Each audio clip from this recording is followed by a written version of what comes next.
Beat, I'm Rachel Rander. Franciscan University chorale concert, former Trump campaign chairman registering as foreign agent, Russia vetoes UN resolution, and women accused of poisoning appear in Malaysian court. These stories and more on today's Franciscan Beat. Franciscan University's chorale concert will be held on Friday, April 21st at 7:30 p.m. in the St. Joseph Center Seminar Room. It features work by Paul Basler, Renaissance Madrigals, and excerpts from Les Mis. President Donald Trump's former campaign chairman is registering as a foreign agent. Paul Manafort's spokesperson says that he was in talks with the government about registering before the 2016 election and is now, quote, taking appropriate steps in response to formal guidance from the government. Russia vetoed a Western-backed UN resolution that would have condemned the reported use of chemical weapons in a northern town in Syria and demanded a speedy investigation into the attack that killed nearly 90 people.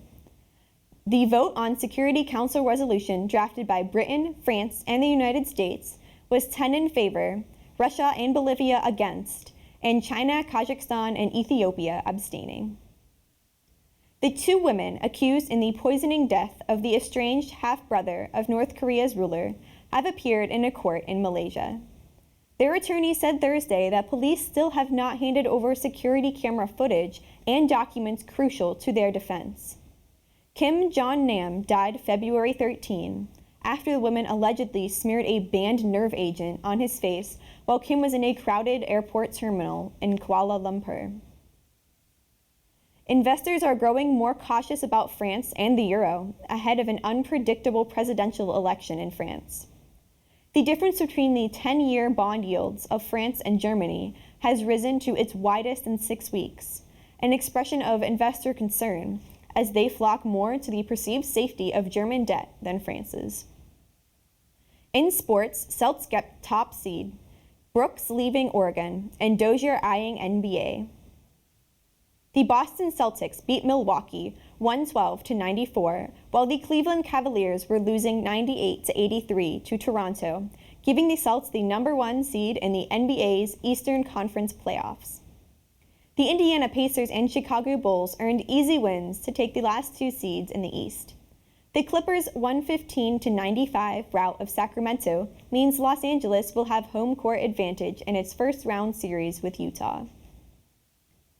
Oregon forward Dylan Brooks says he is entering the NBA draft and has hired an agent. The Pac-12 Player of the Year averaged 16.1 points per game this season to help the Ducks advance to the Final Four for the first time since 1939. Brooks is the second Oregon player to say he will leave school for the NBA this week after sophomore Tyler Dorsey declared on Monday.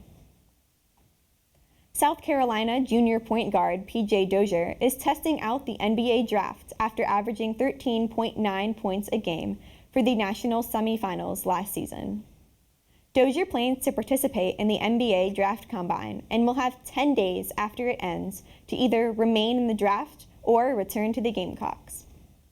Canadian teams went 0-3 during the first day of the Stanley Cup playoffs. Montreal was a 2-0 loser to the visiting New York Rangers. Boston scored twice in the third period to beat the Senators 2-1 in Ottawa. And San Jose was a 3-2 winner at Edmonton behind Melker Karlsson's overtime goal. Also last night, Pittsburgh was a 3-2 winner against Columbus, and St. Louis eked out a 2-1 overtime win at Minnesota. In today's weather, expect a high of 65 with partly cloudy skies. Tonight, there will be a low of 48. Tomorrow, there will be a high of 71 under partly cloudy skies.